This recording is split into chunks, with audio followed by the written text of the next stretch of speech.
নাগরিক সংবাদে স্বাগত। আপনাদের সঙ্গে আছি আমি রায়হান রোহান। শুনছিলেন সংবাদ শিরোনাম, এবার জানিয়ে দেব বিস্তারিত।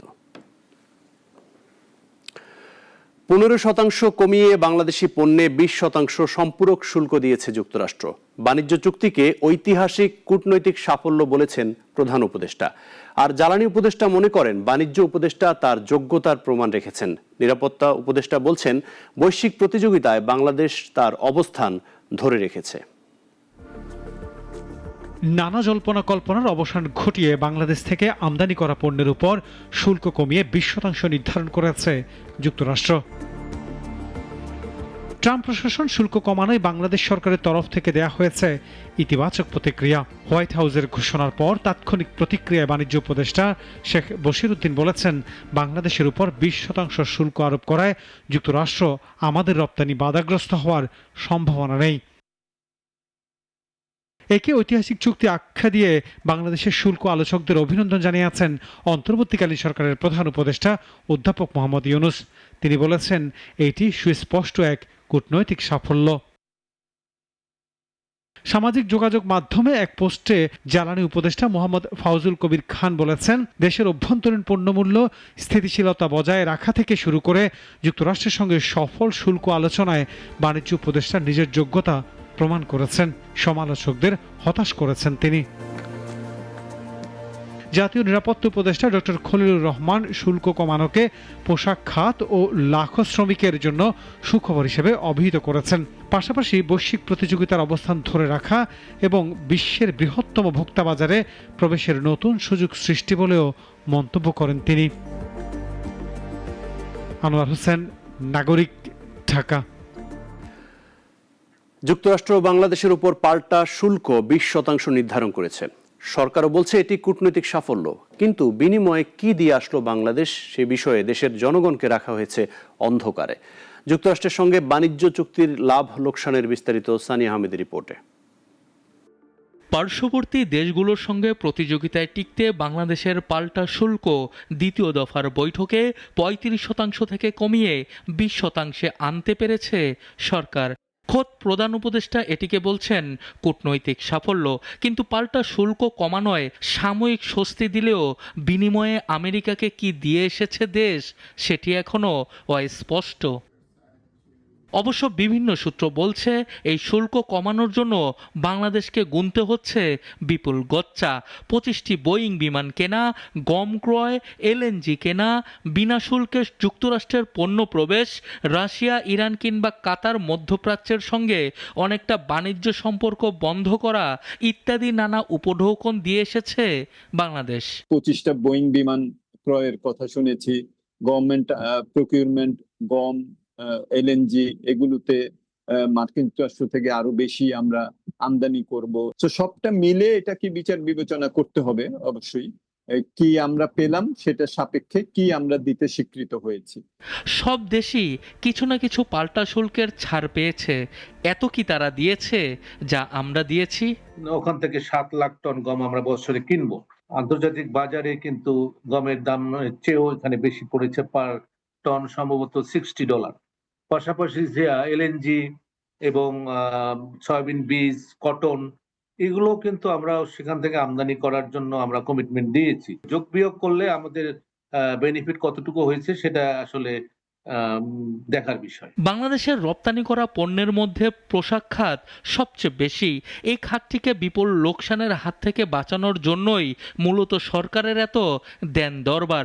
কিন্তু দিন শেষে এ খাতের দুশ্চিন্তাই বা কমলো কতটুকু? দুশ্চিন্তা কমছে অনেকাংশে, এটা সত্য কথা, কিন্তু অ্যাট দ্য সেম টাইম কিছু প্রতিযোগিতা তো থাকবে, আমাদের ইন্টারনাল প্রতিযোগিতা। এখন আমরা বাংলাদেশে অর্ডার প্রকিউর করার জন্য একজন আরেকজনকে যদি আন্ডারকাট করি, সেক্ষেত্রে একটা সমস্যা হবেই। মন্দের ভালো হলেও পাল্টা শুল্ক কমিয়েছে যুক্তরাষ্ট্র, তবে বিনিময়ে কি নিয়েছে কিংবা লাভ লোকসানের দাঁড়িপাল্লায় বাংলাদেশের অবস্থান কোথায় দাঁড়ালো তা হয়তো জানা যাবে চুক্তির বিস্তারিত আসার পর। সানিয়া আহমেদ, নাগরিক, ঢাকা। এক সেনা কর্মকর্তার রাজনৈতিক সংশ্লিষ্টতার অভিযোগের প্রাথমিক সত্যতা মিলেছে। বিষয়টি খতিয়ে দেখতে গঠন করা হয়েছে তদন্ত আদালত, জানিয়েছে আইএসপিআর। বিশেষজ্ঞরা বলছেন, দোষী প্রমাণিত হলে সেনা আইন MBML এর আওতায় বিচার করা সম্ভব। তবে সেনাবাহিনীর অনুমতি সাপেক্ষে দেশের প্রচলিত আইনে বিচারের সুযোগ রয়েছে। অলিউল রনি রিপোর্ট। আন্তঃবাহিনীর জনসংযোগ অধিদপ্তর আইএসপিআর 1 আগস্ট এক বিবৃতিতে জানায়, সেনাবাহিনীর এক কর্মকর্তার বিরুদ্ধে একটি রাজনৈতিক দলের সাথে সম্পৃক্ততার অভিযোগ পাওয়া যায়। বিষয়টি সর্বোচ্চ গুরুত্ব দিয়ে বিবেচনায় নেয় বাংলাদেশ সেনাবাহিনী। গত 17 জুলাই সেনা কর্মকর্তা মেজর সাদিকুল হককে তার নিজ বাসা থেকে আটক করে সেনা হেফাজতে নেওয়া হয়। বিবৃতিতে আরও বলা হয়, ঘটনার নিরপেক্ষ তদন্তে ইতিমধ্যে গঠন করা হয়েছে তদন্ত আদালত। যদিও ওই কর্মকর্তার বিরুদ্ধে সম্পৃক্ততার প্রাথমিক সত্যতা মিলছে বলেও জানায় আইএসপিআর। পূর্ণাঙ্গ তদন্ত শেষে ব্যবস্থা গ্রহণের কথাও জানায় সংস্থাটি। দোষী প্রমাণিত হলে সেনা আইন MBML এর আওতায় বিচার সম্ভব। তবে সরকার চাইলে সেনাবাহিনীর অনুমতি সাপেক্ষে দেশের প্রচলিত আইনেও হতে পারে বিচার। আমাদের সরকারকে, সেনাবাহিনীকে জানাতে হবে যে আমরা এই তাকে অপরাধী ভাবছি, সুতরাং তাকে আমাদের কাছে দেওয়া হতে পারে। সেই ক্ষেত্রে সেনাবাহিনী তারা খতিয়ে দেখবে, যদি মনে করে যে তাদের তদন্ত আদালত যথেষ্ট, সেক্ষেত্রে সেভাবে তারা ভূমিকা নেবেন। আবার যদি তারা মনে করে যে নিজস্ব তদন্ত আদালতের পাশাপাশি গভর্নমেন্ট অফ বাংলাদেশের তদন্ত আদালতে তাকে যাওয়া প্রয়োজন, সেক্ষেত্রে সেনাবাহিনী তাকে অনুমতি দিতে পারে। অভিযুক্ত যেহেতু মেজর পদধারী, সেক্ষেত্রে তদন্ত আদালতের কমিটিতে অবশ্যই মেজর পদবীর ঊর্ধ্বতন এক বা একাধিক কর্মকর্তা থাকতে হবে বলে জানায় বিশেষজ্ঞরা। উনি যে পদবিতে ছিলেন সেটি মেজর, সেই পদবি থেকে ঊর্ধ্বতন হতেই হবে অন্তত এক বা একাধিক সদস্য। মেজর পদবীর নিচে কোনো সদস্য থাকতে পারেন, কিন্তু নীতি নির্ধারণী অথবা যিনি সভাপতি তদন্ত পর্ষদের, সেই পর্ষদের সভাপতি অবধারিতভাবে তার থেকে ঊর্ধ্বতন পদবীর হতে হবে। কোনো সেনা কর্মকর্তার রাজনৈতিক দলের সাথে সম্পৃক্ততা এটাই প্রথম নয়। এর আগেও একাধিকবার এমন অভিযোগ পাওয়া গেছে। শাস্তিও পেয়েছেন একাধিক সেনা সদস্য। অলিউল রনি, নাগরিক, ঢাকা। আজও শাহবাগ ছাড়েনি আন্দোলনরত জুলাই যোদ্ধারা। গতকাল দিন পেরিয়ে রাতভরও চলেছে অবস্থান কর্মসূচি। জুলাই ঘোষণাপত্র, জুলাই সনদ দ্রুত বাস্তবায়ন এবং তা স্থায়ী বিধানে যুক্ত করার দাবি তাদের। এদিকে টানা অবরোধে রাজধানীর এই গুরুত্বপূর্ণ মোড়ে সারাদিন থেমেছিল যান চলাচল।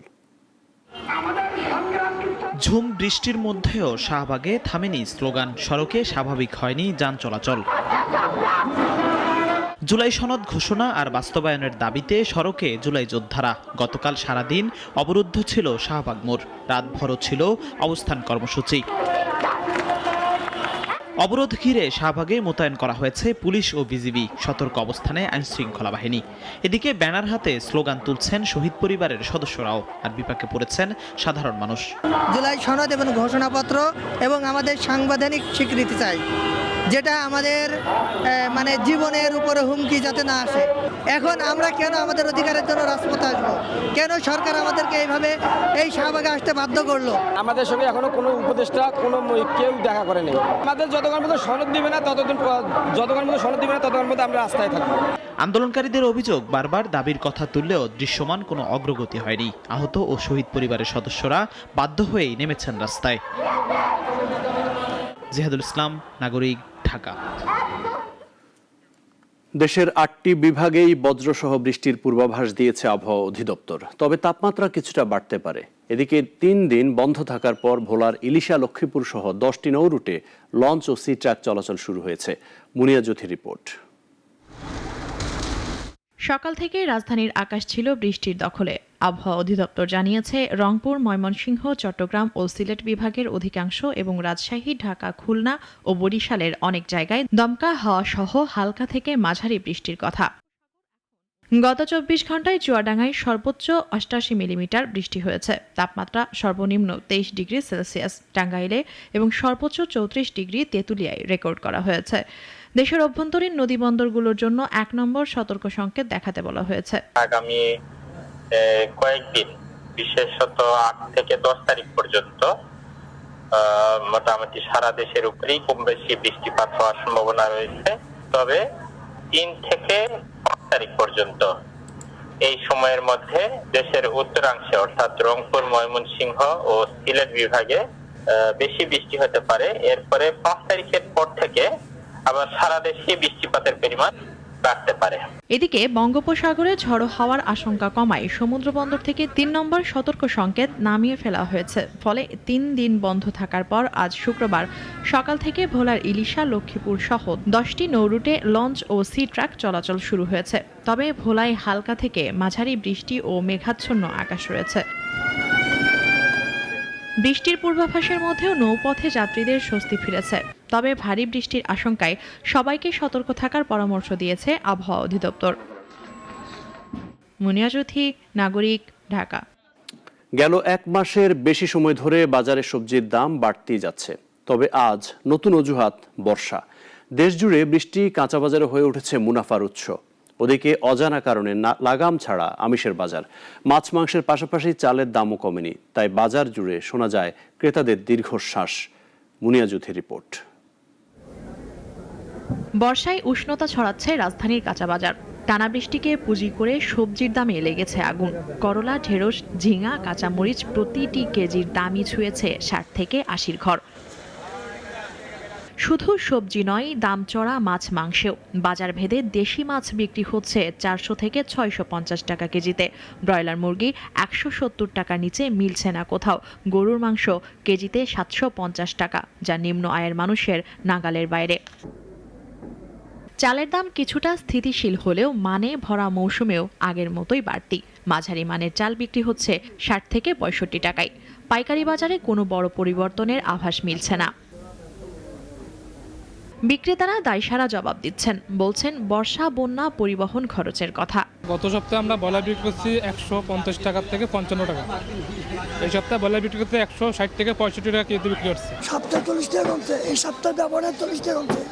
আর 80 টাকা ছিল 47 টাকা 750 টাকা। ব্যবধান হয়নি, মনে করেন এই 2 মাস যাবতে এরকমই চলতেছে।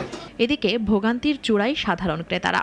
জীবন আর পেটের দায়ে চলতে হচ্ছে সব জেনেও। কিছু কিছু পণ্য আছে একটু বেশি হাই প্রাইস রাখতেছে, আর দরদাম না করলে আসলে যে যেমনে পারতেছে আর কি তার থেকে তেমন ভাবে নিতেছে। আগে কোনোটা যেটা আছে যে 40 টাকা করে কেনা হতো, সেটা এখন বৃষ্টির কারণে 50 বা 60 টাকা করে কেজি কিনতে হলো আমাদের। বর্ষা একসময় ছিল স্বস্তির বার্তা, কিন্তু এখন যেন তা বাজারের নতুন ব্যবসায়িক পুঁজি। মুনিয়া চৌধুরী, নাগরিক, ঢাকা। ভরা মৌসুমেও দেশজুড়ে ইলিশের আকাল। দেশের বড় বড় মৎস্য অবতরণ কেন্দ্রে অলস সময় কাটছে ব্যবসায়ী ও শ্রমিকদের। যতটুকু মিলছে তার দামও আকাশচুম্বী। মধ্যবিত্তের নাগালে নেই রূপালী ইলিশ। হতাশ ক্রেতারা। প্রতিনিধিদের পাঠানো তথ্য ছবিতে আরও জানাচ্ছেন সিরাজুমনি শুভ। 1 বছর পার হতে না হতেই বরিশালে ইলিশের দাম আকাশ ছুঁয়েছে। গত বছর যেখানে 1 কেজির ইলিশ মন প্রতি বিক্রি হয়েছে 55,000 টাকায়, সেখানে এখন ইলিশের দাম 1,10,000 টাকা। ব্যবসায়ীরা বলছেন ভরা মৌসুমে প্রতি বছর ইলিশের চাপে হাঁটার জায়গা থাকে না। তবে এবছর চিত্র ভিন্ন। নিষেধাজ্ঞার সময়ও জাটকা নিধনের কারণে এই পরিস্থিতি বলে অভিযোগ ব্যবসায়ীদের। ছোট মাছটা মারিয়ে ফেলায় তো রেনু, যেটা জাটকা মাছটা মারিয়ে ফেলায়, এই জন্য নদীতে মাছ কম।